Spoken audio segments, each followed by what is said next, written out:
Hello friends, എല്ലാവർക്കും ചെമ്പനീർപ്പൂവിൻ്റെ പുതിയൊരു വീഡിയോയിലേക്ക് സ്വാഗതം. നമ്മുടെ ചെമ്പനീർപ്പൂൽ വരാനിരിക്കുന്ന ഭാഗത്തിൻ്റെ വീഡിയോ ആണ് ഞാൻ ചെയ്യുന്നത്. അപ്പോൾ നമ്മളെല്ലാവരും കാത്തിരിക്കുന്ന വലിയൊരു ഭാഗം വന്നത് നമ്മുടെ ശ്രുതിയുടെ കള്ളക്കളി, അതായത് മലേഷ്യയിൽ വലിയൊരു കോടീശ്വരനാണ് തൻ്റെ അച്ഛൻ എന്ന് പറഞ്ഞിരിക്കുന്ന ആ ഒരു കള്ളക്കളി പൊളിയുന്നതിന് വേണ്ടിയിട്ടാണല്ലേ. അപ്പം അങ്ങനെ ഒരു ഭാഗം നമുക്ക് വരാനിരിക്കുന്നുണ്ട്. ആ ഒരു ഭാഗത്തിൻ്റെ ഡീറ്റെയിൽ ആയിട്ട് ഞാൻ പറയുന്നത്, എല്ലാവരും തന്നെ മിസ് ചെയ്ത് കാണാം. ഇപ്പം നമ്മുടെ ചെമ്പനീർപ്പൂ നിലവിൽ നടന്നുകൊണ്ടിരിക്കുന്ന ഭാഗം വന്നതും നല്ല അടിപൊളിയാണല്ലേ.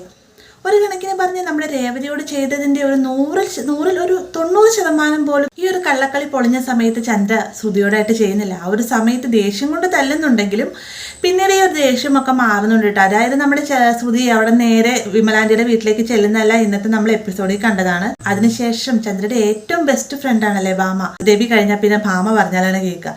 എന്നാലും രവി പറഞ്ഞു കഴിഞ്ഞാൽ ഈ കാര്യത്തിൽ ചന്ദ്ര അടുക്കില്ല എന്ന് അറിഞ്ഞത് കൊണ്ട് തന്നെ ഭാമയുടെ അടുത്തേക്ക് ചെന്നതിന് ശേഷം തന്റെ സങ്കടങ്ങളൊക്കെ പറഞ്ഞുകൊണ്ട് ശ്രുതി കരയുന്നുണ്ട്. പിന്നീട് ഭാമയായി തന്നെ ചന്ദ്രയോട് സംസാരിക്കുകയാണ് കേട്ടോ. നീ എടുത്തിയാടി ഓരോ കാര്യങ്ങൾ ചെയ്ത് ഒരു പക്ഷേ അവളെ തിരികെ മലേഷ്യയിലേക്ക് പോയി കഴിഞ്ഞാൽ ഇനി എന്താ ചെയ്യാൻ പറ്റുക, നിന്റെ മോൻ്റെ ഭാവി തന്നെ നഷ്ടപ്പെടുകയില്ലേ എന്നൊക്കെ പറയുമ്പോഴത്തേക്കും അതും ഒരു കണക്കിന് ശരിയാണെന്ന് ചന്ദ്രയ്ക്ക് തോന്നുന്നു കേട്ടോ.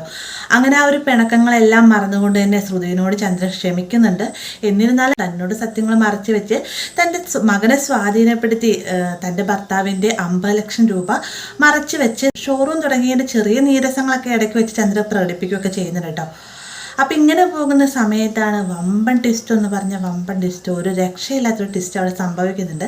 നമ്മുടെ സച്ചിയുടെ വണ്ടിയിലായിട്ട് ഓട്ടം വിളിക്കുന്നത് 2 മലേഷ്യൻ ടീംസാണ് കേട്ടോ. അവർ 60ാം പിറന്നാൾ ആഘോഷിക്കുന്നതിന് വേണ്ടി നാട്ടിലേക്ക് വരുന്ന സമയത്ത് സച്ചിയുടെ വണ്ടിയിലാണ് അമ്പലത്തിലേക്ക് പോകുന്നതും അതേപോലെ തന്നെ സച്ചിയും രേവതിയും കൂടെ ഇടപെട്ടിട്ടാണ് അമ്പലത്തിലുള്ള ഓരോ വഴിപാടുകളും കാര്യങ്ങളൊക്കെ നേരത്തെ ചെയ്ത് കൊടുക്കുന്നുണ്ട്. അപ്പോൾ അതുകൊണ്ട് തന്നെ സച്ചിനോട് ചെറിയൊരു അടുപ്പം ഇവർക്ക് തോന്നുന്നത്, സ്വന്തം മകനെ പോലെ തന്നെ.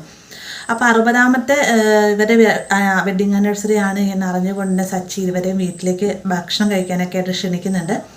ഈ ഒരു സമയത്ത് രേവതി ഭക്ഷണ വിഭവങ്ങളൊക്കെ ഒരുപാട് ഉണ്ടാക്കുന്ന കാണുമ്പോൾ തന്നെ ചന്ദ്ര കാര്യം തിരക്കുമ്പോഴത്തേക്കും ഇങ്ങനെ സച്ചിയേട്ടൻ്റെ വണ്ടിയിൽ ഓട്ടം വന്നിട്ട് 2 പ്രായമുള്ളവരാണ്. സച്ചിയേട്ടൻ ഇവിടെ അവർക്കും കൂടെ വേണ്ടിയുള്ള ഫുഡ് ഉണ്ടാക്കാൻ പറഞ്ഞിട്ടുണ്ടായിരുന്നൊക്കെ പറയുമ്പോഴത്തേക്ക് ചന്ദ്രയ്ക്ക് അത് ഇഷ്ടപ്പെടും. ചന്ദ്ര പറയുന്നത് ഇതിൻ്റെ വില സത്രമാണ്, വരുന്നവർക്കും പോകുന്നവർക്കും ഭക്ഷണം കൊടുക്കാനായിട്ട്. രവിയേട്ടൻ ഇതൊന്നും കേട്ടില്ലേ എന്ന് ചോദിക്കുമ്പോഴത്തേക്കും സച്ചി എന്നെ വിളിച്ച് പറഞ്ഞിട്ടുണ്ടായിരുന്നു രവി പറയുന്നുണ്ട്. പിന്നെ രവി പറഞ്ഞാൽ പിന്നെ മറിച്ച അക്ഷരം ചന്ദ്രയ്ക്കില്ലല്ലോ. എന്നിരുന്നാലും ചെറിയ അവിടെ ഇവിടെയൊക്കെ മുറുമുറുത്തുകൊണ്ട് തന്നെ ചന്ദ്ര അകത്തേക്ക് കയറി പോകുന്നുണ്ട്.